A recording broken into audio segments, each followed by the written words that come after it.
नमस्कार and welcome to Bharat affairs. एक ऐसा देश जो आगे आने वाले टाइम में या हम ये कहें कि 21वीं शताब्दी के एंड तक में ये डिसअपियर होने वाला है। जी हाँ, बिल्कुल हम बात कर रहे हैं यहाँ पर साउथ कोरिया, जिसकी कैपिटल सियोल है। ये एक ऐसा देश जिसकी पॉपुलेशन आज के टाइम में 52 मिलियन है। ये 21वीं शताब्दी के एंड तक में जो पॉपुलेशन है वो 0 होने वाला है और इसको लेकर दुनिया भर में आर्टिकल्स पब्लिश किए जा रहे हैं, जहां पर ये लिखा हुआ है कि साउथ कोरिया पहला देश बनने वाला है जो कि अर्थ से, पृथ्वी से डिसअपियर होने वाला है आगे आने वाले टाइम में। और इस पर दुनिया भर के आर्टिकल्स पब्लिश किए जा रहे हैं और ये एक साउथ कोरिया के लिए अलार्मिंग क्राइसिस क्रिएट कर सकता है, क्योंकि जो पॉपुलेशन आज के टाइम में साउथ कोरिया में 52 मिलियन, इसका 70% जो आबादी है ना, ये खत्म हो जाने वाला है। मतलब ये है कि इस सदी के एंड तक में, या हम ये कहें थोड़ा पहले, ये करीब ये 1.5 मिलियन के आसपास में ये रहने वाला है। और इसके पीछे सबसे बड़ा जो रीजन है साउथ कोरिया में फर्टिलिटी रेट, मतलब ये कि एक वुमेन कितने यहाँ पर बच्चे को जन्म देती है, वो हुआ फर्टिलिटी रेट। तो साउथ कोरिया की जो फर्टिलिटी रेट है ना, वो 0.78 है। मतलब आप ये मान चलिए कि वहाँ की जो वुमेन है प्रॉपर तरीके से ऑन एन एवरेज एक बच्चे को भी पैदा नहीं करती है। वही इंडिया की हम बात करें ना, तो इंडिया में जो फर्टिलिटी रेट है ये 2.1 है। मतलब एक वुमेन 2 बच्चे को यहाँ पर जन्म देती है। लेकिन ऐसी बात नहीं है कि साउथ कोरिया में आज के टाइम में जो फर्टिलिटी रेट है वो शुरुआत से थी, क्योंकि 1950s को अगर देखें तो यहाँ पर फर्टिलिटी रेट जो है वो 6 से भी ज्यादा थी। मतलब एक वुमेन यहाँ पर 6 बच्चे को जन्म देती थी। और 83-84 के आसपास में ये 2.1 होता है जो आज के टाइम में इंडिया में है। और ये फाइनली 2023-24 की बात करें ना, तो 0.7 ये पहुंच चुका है। इसके पीछे कारण क्या है? क्या कारण है कि यहाँ पर जो पॉपुलेशन है वो डिक्लाइन कर रही है। इवन की पॉपुलेशन डिक्लाइनिंग का जो रेट है ना, ये जापान से भी आगे है। जापान, जिसके बारे में ये कहा जाता है कि यहाँ पे की जो पॉपुलेशन है काफी ज्यादा एजिंग पॉपुलेशन है। यहाँ पर सीनियर सिटीजन जो है ये काफी नंबर्स में ज्यादा है as comparison to young and youth. उससे भी ज्यादा यहाँ पर साउथ कोरिया में जो पॉपुलेशन डिक्लाइनिंग है ये हमें देखने को मिलता है। अब आप एक सवाल कर सकते हैं, साउथ कोरिया वही देश जो इकोनॉमिक डेवलप्ड है, जहाँ के काफी ज्यादा जो प्रोडक्ट्स हैं, फॉर एग्जाम्पल की सैमसंग जो इंडिया में बिकते हैं, मोबाइल से लेकर रेफ्रिजरेटर से लेकर वॉशिंग मशीन, वही देश आज एक क्राइसिस का सामना करना पड़ रहा है। एक ऐसी क्राइसिस जहाँ की डेमोग्राफिक डिविडेंड जो है बिल्कुल एक सडन तरीके से बदलने वाली है। और इसके पीछे कारण क्या है? Declining birth rate. यहाँ की जो पॉपुलेशन है अब ये रुक सी गई है, जो बर्थ रेट है बिल्कुल ये डिक्लाइन हो चुकी है। इसके पीछे सेवरल फैक्टर्स हो सकते हैं। फॉर एग्जाम्पल की यहाँ की जो हाउसिंग कॉस्ट है ये बढ़ गई है, जो वर्क कल्चर है वो इंटेंस हो चुका है, जेंडर इनइक्वालिटीज, चिल्ड्रन के रेजिंग में यहाँ पर एक हाई कॉस्ट हमें देखने को मिलता है। ये तमाम जो रीजन है ना, ये एक कारण बन सकते हैं डिक्लाइनिंग बर्थ रेट को लेकर। इवन कि बहुत सारे जो कपल्स है ना, ये पेरेंटहुड अडॉप्ट करने में भी डिले करते हैं। इसके अलावा इनसफिशिएंट सपोर्ट सिस्टम्स भी होते हैं। सेम रीजन जो कहीं ना कहीं हमें इंडिया में कुछ देखने को मिलते हैं, ये आज के टाइम में साउथ कोरिया में देखने को मिल, लेकिन ये रैपिड पेस से हमें साउथ कोरिया में देखने को मिल रहा है। और जो बच्चे कुचे जो वहां पर जो कपल्स है ना, उनके बारे में ये कहा जाता है कि फॉर एग्जाम्पल के लेटेस्ट डेटा 2020 की हम बात करें ना, तो 16.8% जो कपल्स है ना, वो टोटल यहाँ पर जो चिल्ड्रन है ना साउथ कोरिया में 29% ये चिल्ड्रन को यहाँ पर जन्म दे रहे हैं। और सबसे बड़ा रीजन यहाँ पर क्या है कि जो मैन है या वुमेन है, ये लोग शादी लेट से कर रहे हैं। फॉर एग्जाम्पल के वुमेन की बात करें ना, तो 31.5, मतलब कि एक वुमेन 31.5 साल में यहाँ पर मैरिज कर रही ऑन एन एवरेज। वही मैन की बात करें तो 34 साल में। इंडिया में भी कुछ जो हालात है ना, कुछ ज्यादा यहाँ पर डिफरेंस नहीं है। आज के टाइम में भी इंडिया में भी लोग लेट शादी कर रहे हैं। इसके पीछे भी सेम रीजन इकोनॉमिक फैक्टर हो सकते हैं। और साउथ कोरिया में जो फर्टिलिटी रेट जो डिक्लाइन कर रही है ना, जो 0.7 देखने को मिल रहा है, इसका इम्पैक्ट हमें साउथ कोरिया में वेरियस सेक्टर में देखने को मिल सकता है। फॉर एग्जाम्पल की वहाँ की जो वर्क फोर्स है वो श्रिंक कर सकती है। सोशल सर्विस, इस पे भी एक इम्पैक्ट देखने मिल सकता है। जो एल्डरली पॉपुलेशन है यहाँ पर भी इम्पैक्ट हमें देखने को मिलेगा। इवन की जो फैमिली स्ट्रक्चर है ये भी हमें यहाँ पर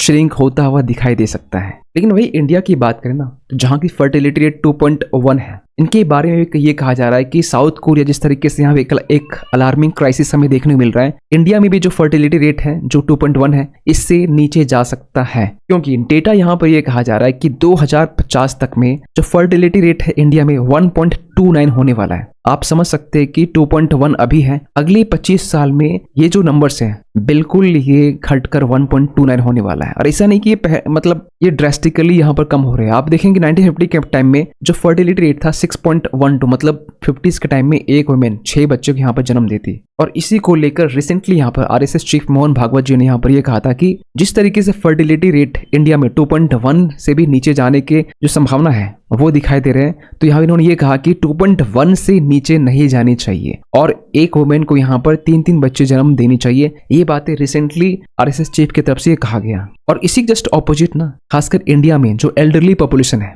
जो 50-60 साल के जो उम्र के जो सीनियर सिटीजन्स हैं, उनकी जो पॉपुलेशन है वो 2050 तक में ये डबल होने वाली है। ये बातें यहाँ पर UNFPA की तरफ से यहाँ पर ये जो बातें ये कही जा रही है। लेकिन साउथ कोरिया की बात करें ना, डिक्लाइनिंग बर्थ रेट, या हम ये कहें कि यहाँ पर कि जो पॉपुलेशन डेमोग्राफिक एक क्राइसिस जो देखने को मिल रहा है, इसके पीछे वेरियस रीजन है। और ये रीजन आज से नहीं है, हम ट्रैक करें ना 1960s का टाइम, जिस टाइम में फर्स्ट टाइम हमें फर्टिलिटी रेट हमें डिक्लाइन होता हुआ दिखाई दिया। उस टाइम में रैपिड पॉपुलेशन जो ग्रोथ है एक कंसर्न बना हुआ था इकोनॉमिक डेवलपमेंट के सामने। सरकार वेरियस पॉलिसीज लेके आ रही थी प्लानिंग, फैमिली प्लानिंग को लेकर। और उस टाइम में एक वुमेन 6 चिल्ड्रन को कहीं जन्म देती और ग्लोबल एवरेज का 20% वहां पर उस टाइम में पर कैपिटा इनकम था। लेकिन 1982 में एक इकोनॉमिक बूम आता है जहां पर फर्टिलिटी रेट गिरकर 2.4 हो जाता है। 1983 के टाइम में फिर से एक फॉल देखने को मिलता है फर्टिलिटी रेट में। और अब जो कुछ एक्सपर्ट्स है ना, वो ये कह रहे हैं कि ये जो 52 मिलियन का जो नंबर्स है ना, ये घटकर 70% यहाँ पॉपुलेशन गिरकर ये 14 मिलियन पीपल ये होने वाला है, जिससे साउथ कोरिया की जो इकोनॉमी है ना डिस्टेबलाइज हो सकती है। एक सोसाइटल चैलेंजेस साउथ कोरिया को फेस करना पड़ सकता है। और इसके लिए साउथ कोरिया की जो सरकार है यहाँ पर एक बोल्ड पॉलिसीज लेके आ रही है ताकि यहाँ की जो बर्थ रेट है वो बूस्ट हो सके और जो डेमोग्राफिक क्राइसिस है इससे बाहर निकल सके। और इस क्राइसिस को टैकल करने के लिए साउथ कोरिया की जो गवर्नमेंट है यहाँ पर कॉम्प्रिहेंसिव पॉलिसीज लेके आई है, जहां पर चाइल्ड रेयरिंग जो एक बर्डन माना जाता है साउथ कोरिया में, इसे कैसे रिड्यूस किया जा सके, कम किया जा सके। और इसके लिए यहाँ पर सरकार फाइनेंशियल सपोर्ट प्रोवाइड करने वाली है। जिनके पास में एक बच्चे हैं, 1 साल से कम उम्र के बच्चे, उन्हें यहाँ पर लगभग $520 यहाँ पर महीने के दिए जाएंगे। ये महीने की हम बात कर रहे हैं। और अगर 1 से 2 बच्चे हैं, या हम ये कहें कि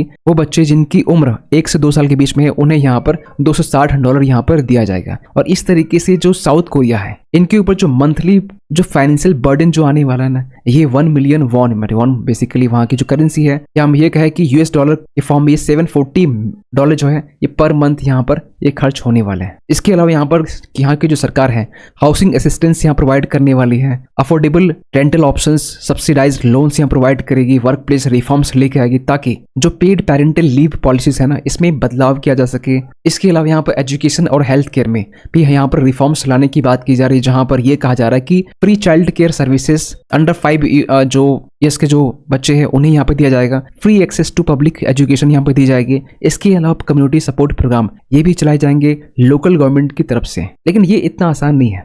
यहाँ पर साउथ कोरिया के पास में वेरियस चैलेंजेस आने वाले हैं, क्योंकि साउथ कोरिया जो आज के टाइम में जिनकी एजुकेशन सिस्टम कहा जाता है कि हाइपर कॉम्पिटिटिव है, जहां पर जेंडर डिस्पैरिटीज देखी जाती है कि वहां पर जो चाइल्ड है इनकी जो रेजिंग है, जो केयर गिविंग है, ये ओनली वुमेन ही करेगी, ये रिस्पॉन्सिबिलिटीज ओनली वुमेन की है। तो ये एक जेंडर डिस्पैरिटीज हमें साउथ कोरिया में देखने को मिलता है। इसके अलावा जो चाइल्ड रेयरिंग को लेकर एक परसेप्शन ये बना हुआ है कि चाइल्ड रेयरिंग होती है तो ये बेसिकली जो करियर है इसके ग्रोथ में यहाँ पर एक हर्डल्स क्रिएट कर सकता है। ये ऐसे चैलेंजेस यहाँ पर साउथ कोरिया में आगे फेस करने को मिल सकते हैं। इसके अलावा जो क्रिटिक्स है ना वो ये मानते हैं कि फाइनेंशियल इंसेंटिव्स के अलावा भी यहाँ पर बहुत सारी चीज करने की जरूरत है, इवन बहुत सारे रिफॉर्म्स लाने की जरूरत है ताकि जो वर्क लाइफ बैलेंस है ना ये लाई जा सके, जेंडर इक्वालिटी जो है इस पर काम किया जा सके। और ये हो सकता है एक सस्टेन्ड पब्लिक अवेयरनेस कैंपेन्स के जरिए, ताकि साउथ कोरिया एक ग्लोबल एग्जाम्पल सेट कर सके। क्योंकि आज के टाइम में ना पूरी दुनिया को देखें, चाहे हम चाइना को क्यों देखें, 1.09% फर्टिलिटी रेट,